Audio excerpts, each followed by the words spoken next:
அனைவருக்கும் அன்பான வணக்கம். போன டாப்பிக்கோட கண்டினியூஷன் தான் இன்றைக்கி நம்ம பார்க்க போகிறோம்.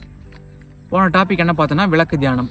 விளக்கு தியானம்னா என்னென்னு பார்த்தோம், அது எப்படி செய்யணும், அதனால் வரக்கூடிய விஷயங்கள் என்னென்னலாம், நம்மளுக்கு மாற்றங்கள் உடல் அளவிலையும் மனதளவிலையும் என்னென்ன மாற்றங்கள் கிடைக்கிது, யார் யார் செய்யலாம், எவ்வளோ நேரம் செய்யலாம் அப்படின்றத பற்றி தான் பார்த்தோம்.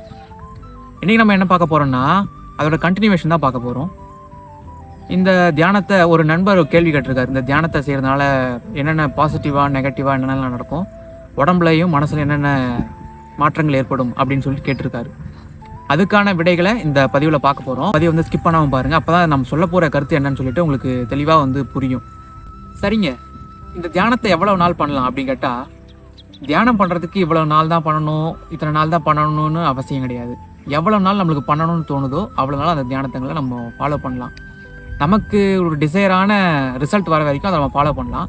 ஆனால் முக்கியமாக எந்த ஒரு விஷயமா இருந்தாலும் சரி, அதை 21 நாட்கள் நம்ம அதை தொடர்ந்து ஃபாலோ பண்ணும்போது அது சின்ன சின்ன மாற்றங்களை கொண்டு வரும் அப்படின்னு சொல்லுவாங்க. அதில் 21 நாள் இந்த தியானத்தையும் நீங்கள் 21 நாள் நீங்கள் தொடர்ந்து ப்ராக்டிஸ் பண்ணும்போது சின்ன சின்ன மாற்றங்கள் ஏற்பட ஆரம்பிக்கும். ஆனால் மாற்றங்கள் வேணும் அப்படின்னு நினச்சி நம்ம தியானங்களையோ இல்லை எந்த ஒரு விஷயத்தையும் மாற்றுறதுக்காக நம்ம செஞ்சோம்னா அந்த மாற்றம் நமக்கு ஏற்படாத போது ஏமாற்றமும் ஏற்படும். அதனால் நம்ம இதை ஒரு கடமையாக நம்மளுடைய ஒரு ரொட்டீன்லேயே நம்ம ஆட் பண்ணிக்கணும். இந்த எந்த ஒரு விஷயமா இருந்தாலும் நம்ம எதிர்பார்த்து இந்த பலன் கிடைக்கும், இந்த பலனுக்காக செய்கிறோம் அப்படின்னு பார்க்கும்போது ஏமாற்றம் கண்டிப்பாக வரும். எதிர்பார்ப்பு எங்கே இருக்கோ அங்கே ஏமாற்றம் கண்டிப்பாக வரும் இல்லையா? அப்போது எதிர்பார்ப்புகளை கொஞ்சம் தள்ளி வச்சுட்டு இந்த ப்ராக்டிஸை நம்ம பண்ணணும். இதுதான் மெயினான ஒரு திங் இந்த விஷயத்தில். சரி, ஓகே, 21 நாள் பண்ண ஆரம்பிச்சா சின்ன சின்ன மாற்றங்கள் ஏற்படும் அப்படின்னு சொன்னோம். இதில் ஸ்பிரிச்சுவலாக என்னென்ன மாற்றம் ஏற்படும் அப்படின்னு பார்த்தீங்கன்னா, உங்களுக்கு நிறைய விஷயங்கள், அதான் இஎஸ்பி பவர்னு சொல்லுவாங்க இல்லைங்களா, அந்த இஎஸ்பி பவர் மாதிரி உங்களுக்கு நிறைய பவர்லாம் கிடைக்கும். இது உடனே எக்ஸாஜரேட் பண்ணிக்காதீங்க, இவ்வளோ இது செய்யலாம் அதை செய்யலாம் அப்படின்லாம் இல்லை. உங்களோட பக்குவத்துக்கு ஏற்ற மாதிரி, நீங்கள் பண்ணுற ப்ராக்டிஸுக்கு ஏற்ற மாதிரி அந்த விஷயங்கள் நடைபெறும். அதை நம்ம இதுக்காக இந்த நோக்கத்துக்காக நமக்கு செய்யணும், இந்த நோக்கத்துக்காக செய்யணும்னு எதிர்பார்த்து செய்யாமல் நம்மளுடைய ஒரு கடமையாக நம்ம காலையில் எழுந்த உடனே செய்யக்கூடிய ஒரு டிசிப்ளின் ப்ராக்டிஸாக இதை நம்ம செய்யலாம். இப்படி செய்யும்போது சில விஷயங்கள் நடைபெறும். அதில் முக்கியமாக சொன்ன மாதிரி இஎஸ்பி பவர் போன்ற பவர் கிடைக்கும். உங்களுடைய எண்ணம் உங்களுடைய நெற்றிக்கண்ணில் குவியும். அதன் மூலம் நிறைய ஒரு நல்ல விஷயங்கள் நடைபெறும். அதாவது உங்களுக்கு நடக்க போகிற அடுத்தடுத்து என்ன நடக்க போகுது அப்படின்னு சில விஷயங்கள்லாம் உங்களுக்கு தெரிய ஆரம்பிக்கும். அப்புறம் நாளைக்கு என்ன நடக்க போகுது அது மாதிரி நிறைய விஷயங்கள் உங்களுக்கு தெரிய வரும். உங்களுடைய கூட இருக்கவங்களுக்கு நடக்க போகிற விஷயங்கள் நல்லதாக இருக்கட்டும் கெட்டதாக இருக்கட்டும் அது போன்ற விஷயங்கள் உங்களுடைய சிந்தனைக்கு வரும். அப்புறம் இயற்கையில் ஏற்படக்கூடிய மாற்றங்கள், உங்களுக்கு தெரிஞ்ச உயிர்களுக்கு ஏற்படக்கூடிய மாற்றங்கள், டே பை டே லைஃப்பில் என்னென்ன சேஞ்சஸ் வரப்போகுதுன்றதெல்லாம் உங்களுக்கு முன்னாடி கெஸ் பண்ணுற அளவுக்கு சில மாற்றங்கள் ஏற்படும். இது ஒரு வகையான மாற்றம். உங்களுக்குள்ள நிறைய பாசிட்டிவிட்டி இன்க்ரீஸ் ஆகுங்க. எப்படின்னு கேட்டிங்கன்னா, இந்த எண்ணெய் குவிதல் மூலம் எதையும் சாதிக்கலாம், எதையும் செஞ்சிடலாம் அப்படின்னு சொல்கிற மாதிரி சில விஷயங்கள் உங்களுக்குள்ள பாசிட்டிவிட்டி கிரியேட் ஆகும். உங்களுக்கு இருக்க நெகட்டிவிட்டி, உங்களுக்கு இருக்கக்கூடிய தாழ்வு மனப்பான்மை போன்ற விஷயங்கள் கொஞ்சம் கொஞ்சமாக விலகும். அதெல்லாம் விலகி எதையும் செஞ்சிடலாம் அப்படின்னு சொல்கிற ஒரு துணிவு கிடைக்கும். இது மட்டும் இல்லாமல் நிறைய விஷயங்கள், அதாவது உங்களுக்கு காலத்தை கடந்த அனுபவங்கள் நிறைய ஏற்படும். அதாவது நம்ம 3rd டைமென்ஷனில் இருக்குன்னு சொல்லுவோம் இல்லைங்களா, இந்த 3rd டைமென்ஷன்லேருந்து அடுத்தடுத்த டைமென்ஷன்களுக்கு செல்லக்கூடிய அந்த அனுபவங்கள் உங்களுக்கு கிடைக்கும். எப்படி கிடைக்கும்னா, நீங்கள் தியானம் பண்ணும்போது அந்த அனுபவங்கள் சின்ன சின்னதாக வர ஆரம்பித்து உங்களுடைய எண்ணம் குவிதல் மூலமாக இந்த 3வது டைமென்ஷன், அதாவது 3rd டைமென்ஷன்லேருந்து 4வது பரிமாணமான காலம் என்ற பரிமாணத்திற்கும் செல்லக்கூடிய அனுபவங்கள் உங்களுக்கு கிடைக்கும். இது எப்போலாம் கிடைக்குன்னு கேட்டால், தூங்கும் போதும் ஏற்படலாம், இல்லை தியானம் செய்யும் பொழுதும் இந்த மாதிரி மாற்றங்கள் ஏற்படலாம். நீங்கள் உட்காந்துட்டு இருக்கும்போது நேராக கையை வச்சு உட்காந்து தியானம் பண்ணுற சின்முத்திரை நீங்கள் கண்ணை மூடி பார்க்கும்பொழுது உடலே தலைகீழாக மாறுவது போன்று நிறைய மாற்றங்கள் இது போன்று நடைபெறும். அதெல்லாம் நினச்சி பயப்பட வேண்டாம். இதெல்லாம் ஏற்படக்கூடிய சின்ன சின்ன மாற்றங்கள். இந்த மாற்றங்கள் நிரந்தரம் அல்ல. இதை அப்படியே கடந்து போயிடணும். இப்படிலாம் மாற்றம் வருதே அப்படின்னு நினச்சி பயப்படக்கூடாது. இன்றைக்கி வர மாற்றம் நாளைக்கு வரலாம், வராமலும் போகலாம். அதையும் முக்கியமாக நினைவு வச்சுக்கோங்க. இன்றைக்கி ஒரு சின்ன சின்ன அனுபவம் ஏற்படும், நாளைக்கு இதே அனுபவம் வருமா அப்படின்னு நினச்சி உட்காரக்கூடாது. இந்த அனுபவம் இப்போ வந்துதான், இதை கடந்து போகணும். அடுத்த அனுபவம் வரும், அதை கடந்து போகணும். இப்போது நான் சொன்ன மாதிரி இந்த நிறைய விஷயங்கள் நடக்குது இல்லையா, இது மூலமாக உங்களுக்கு பாசிட்டிவான நெகட்டிவான 2 விதமான ஆத்மாக்களிடையும் உங்களுக்கு பேசக்கூடிய அல்லது பார்க்கக்கூடிய அல்லது தொடர்பு ஏற்படக்கூடிய அனுபவங்களும் ஏற்படும். இதனால் உடனே நீங்கள் வந்து நமக்கு நிறைய சூப்பர் பவர் கிடச்சிருச்சு, இதன் மூலம் நிறைய விஷயங்களை செஞ்சுக்கலாம் அப்படின்னு உங்களோட சுயநலத்துக்காக அதிகம் பயன்படுத்தக்கூடாது. அப்படி பயன்படுத்தும் போது அது உங்களுக்கு நிறைய நெகட்டிவான ஒரு விஷயங்களையும் ஏற்படுத்தும்.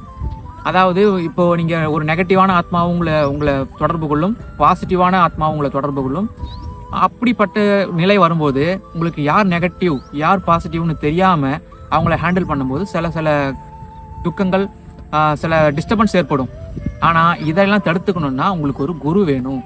அந்த குரு சூட்சமமான குருவாக இருந்தாலும் ரொம்பவே நல்லது. ஏன்னா சூட்சம குருவுக்கு உங்களுக்கு நடக்க போகிற சூட்சமமான விஷயங்கள் தெரிய வந்துடும் இல்லையா? அப்போது சூட்சமமான குருவோட ஆசீர்வாதமும் அனுகிரகமும் அவங்களோட அரவணைப்பும் உங்களுக்கு தேவை.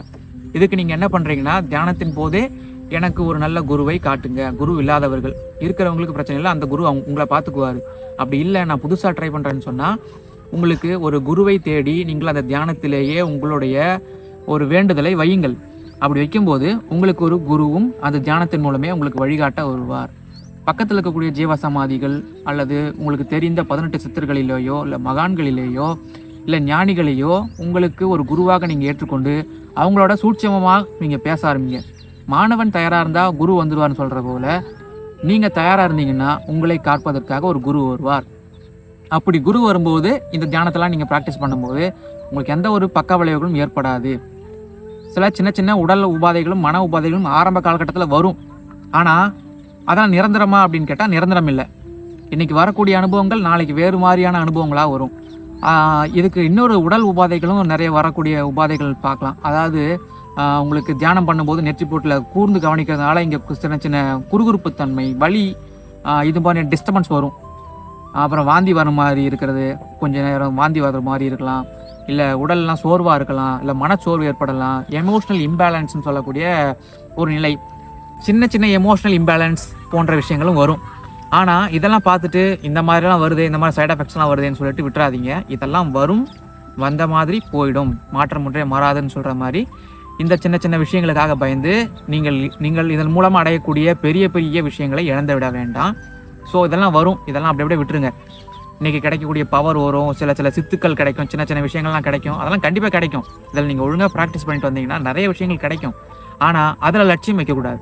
இது கிடைக்குதா, இன்றைக்கி ஒரு விஷயம் கிடைக்குதா, இதெல்லாம் நம்ம விட்டுட்டு அடுத்த கட்டத்துக்கு நம்மளோட குறிக்கோள் என்ன, இறைவனோடு கலப்பது, முக்தி அடைவது, சித்தி அடைவது போன்ற உயர்நிலையான ஒரு விஷயங்களுக்கு தான் இதை நம்ம ப்ராக்டிஸ் பண்ண போகிறோம். ஆனால் சின்ன சின்ன லட்சியங்களுக்காக இதை வந்து பில்லி சூன்யம் வைக்கிறது போன்ற இல்லை சின்ன கீழ்த்தரமான சில விளையாட்டுகளுக்கு இதை பயன்படுத்தக்கூடாது. அப்படி பயன்படுத்தும் போது அதற்கான பக்க விளைவுகளும் கண்டிப்பாக உண்டு. அதனால் அந்த மாதிரியாக இல்லாமல் சில விஷயங்கள் வரும். நீங்கள் அப்படிலாம் பண்ண மாட்டீங்கன்னு நான் நம்புகிறேன். ஏன்னா இதெல்லாம் பார்க்கக்கூடியவங்க ஒரு முதிர்ச்சி அடைந்த பக்குவமான ஆன்மாக்கள் தான் நீங்கள்லாம் பார்ப்பீங்க.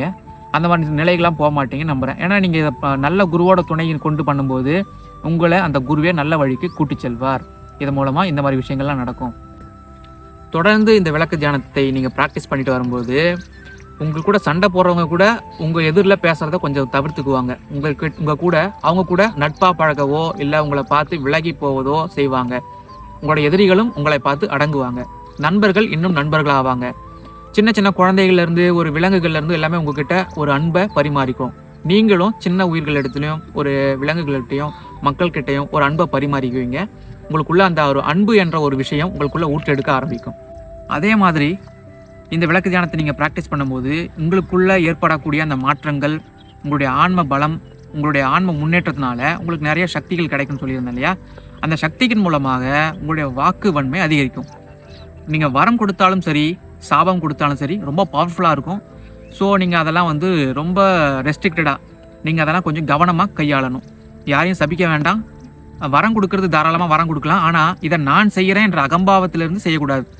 எதுவாக இருந்தாலும் இறைவன் செய்கிறான் அப்படின்ற உயர்ந்த நிலையிலிருந்து அதை நீங்கள் கொடுக்கும்போது மிகப்பெரிய ஒரு நற்காரியங்கள் சின்ன சின்ன உயிர்களில் இருக்கட்டும், உங்களை சார்ந்தவர்களுக்கும் ரொம்பவே நல்லதெல்லாம் நடக்கும். ஸோ இவ்வளோ பெரிய நிறைய விஷயங்கள், இந்த பெனிஃபிட்லாம் இந்த விளக்கு தியானத்து மூலம் உங்களுக்கு நிறைய கிடைக்கும். ஸோ இதை நீங்கள் ப்ராக்டிஸ் பண்ணுங்கள், கண்டிப்பாக ப்ராக்டிஸ் பண்ணுங்கள். இந்த விளக்கு தியானத்தை பண்ணுறதுக்கு சரியான நேரம், மிகச்சரியான நேரம்னு பார்த்தா காலையில் 4 to 6 என்ற சொல்லக்கூடிய பிரம்ம முகூர்த்தம். 4 மணிக்கு எழுந்திரிச்சு நீங்கள் பண்ணிங்கன்னா ரொம்பவே நல்லது. உங்களால் முடியலன்னா கொஞ்சம் லேட்டாக கூட பண்ணிக்கலாம். ஆனால் அதோட பலன்கள் கொஞ்சம் டிஃபர் ஆகும். ஆனால் நீங்கள் தொடர்ந்து பண்ண உங்களுக்கான அந்த ஓய்வு எடுக்கக்கூடிய நேரம்லாம் குறையும். ஆசைகள் எல்லாமே கொஞ்சமாக குறைஞ்சி வரும். அதனால் பயப்பட வேண்டாம். நீங்களே உங்களுக்கு அந்த ஒரு பொசிஷன் வந்துடும். எந்த நேரத்தில் பண்ணணும்னு சொல்லிட்டு உங்களோட மனசுக்குள்ளே இருக்கக்கூடிய குருவே உங்களை வழிநடத்தி ஒரு நல்ல ஒரு நிலையை கொடுப்பாரு. அதனால் நீங்கள் வந்து 4 to 6ன்னு சொல்லக்கூடிய பிரம்ம முகூர்த்தத்தில் இதை ப்ராக்டிஸ் பண்ண ஆரம்பிங்க. நிறைய மாற்றங்கள் ஏற்படும். மனதிற்குள்ள ஒரு ஒற்றுமை, அமைதி, ஒருமைப்பாடு போன்ற நிறைய விஷயங்கள் ஏற்படும். ஸோ அதை நீங்கள் காலையில் பிரம்ம முகூர்த்தத்தில் பண்ணுங்கள். நான் முதல்ல சொன்ன வீடியோவில் பார்த்து புருவ மத்தியிலிருந்து பார்த்து பண்ணுங்கள். புருவ மத்தியிலிருந்து பார்த்து பண்ணும்போது நிறைய நன்மைகள் ஏற்படும். இந்த விளக்கு தியானத்தை நீங்கள் ப்ராக்டிஸ் கண்டிப்பாக பண்ணுங்கள். இந்த வீடியோலையும் போன வீடியோலையும் விளக்கு தியானம்னா என்ன, அதை செய்கிறது மூலமாக என்னென்ன விளைவுகள், பக்க விளைவுகளாக இருக்கட்டும், நேர்முக விளைவுகளாகட்டும், நன்மைகளாகட்டும், என்னென்ன நடக்கும் அப்படின்றத தெளிவாக பார்த்தோம். எப்படி செய்யணும், யார் யார் செய்யணும், எல்லாத்தையும் தெளிவாக பார்த்தோம். இப்படி புரியல, இன்னும் சில விஷயங்கள் உங்களுக்கு வேணும்னு சொன்னால் திரும்பி ஒரு முறை வீடியோவை தெளிவாக பாருங்கள். பார்த்துட்டு கண்டிப்பாக ப்ராக்டிஸ் பண்ணுங்கள். இது உங்களுக்கு நிறைய அற்புதங்களையும் நிறைய விஷயங்களையும் உங்களுக்கு சாதிச்சு கொடுக்கும். அதனால் இதை கண்டிப்பாக எல்லாருமே ப்ராக்டிஸ் பண்ணுங்கள். உங்களுக்கு நிறைய நன்மைகள் கிடைக்கும். அடுத்த வீடியோவில் இது போன்ற நிறைய விஷயங்களை பார்க்கலாம். உங்களுக்கு என்னென்ன சந்தேகம் இருக்கோ, இல்லை இந்த விளக்கு தியானத்தை சரி, இந்த ஆன்மீக சம்மந்தப்பட்ட உங்களுக்கு சந்தேகம் சரி, உங்களுக்கு என்னென்ன சந்தேகங்கள் இருக்கோ அதெல்லாம் கமெண்ட் செக்ஷனில் நீங்கள் பண்ணுங்கள். நான் கண்டிப்பாக பார்க்குறேன். பார்த்துட்டு எனக்கு தெரிஞ்ச அதுக்கான பதில்களையும் உங்களுக்கு கூட நான் பகிர்ந்துக்கிறேன். இந்த சேனல் எதுக்குன்னா, நமக்கு ஏற்படக்கூடிய ஆன்மீக அனுபவங்களை பகிர்ந்துக்கிறதுக்கான ஒரு தளம் தான் இது. ஸோ எனக்கு தெரிஞ்சதெல்லாம் நான் இதெல்லாம் பதிவிடுறேன். உங்களுடைய அனுபவங்களையும், இந்த விளக்கு தியானத்தை செய்கிறவங்க இந்த வீடியோவை பார்த்துட்டு இருந்தால் உங்களுக்கு என்னென்ன அனுபவங்கள் ஏற்பட்டுச்சு, அதோட என்னென்ன விளைவுகள்லாம் ஏற்பட்டுச்சுன்னு சொல்லிட்டு அதையும் இந்த கமெண்ட் செக்ஷனில் பண்ணுங்கள். தெரியாதவங்களும் புதுசாக பண்ணுறவங்களுக்கும் இது ரொம்ப யூஸ்ஃபுல்லாக இருக்கும். நெக்ஸ்ட் வீடியோவில் சந்திப்போம். அது வரைக்கும் உங்களிடம் நன்றி கூறி விடைபெறுவது ஜெயச்சந்திரன். நன்றி, வணக்கம்.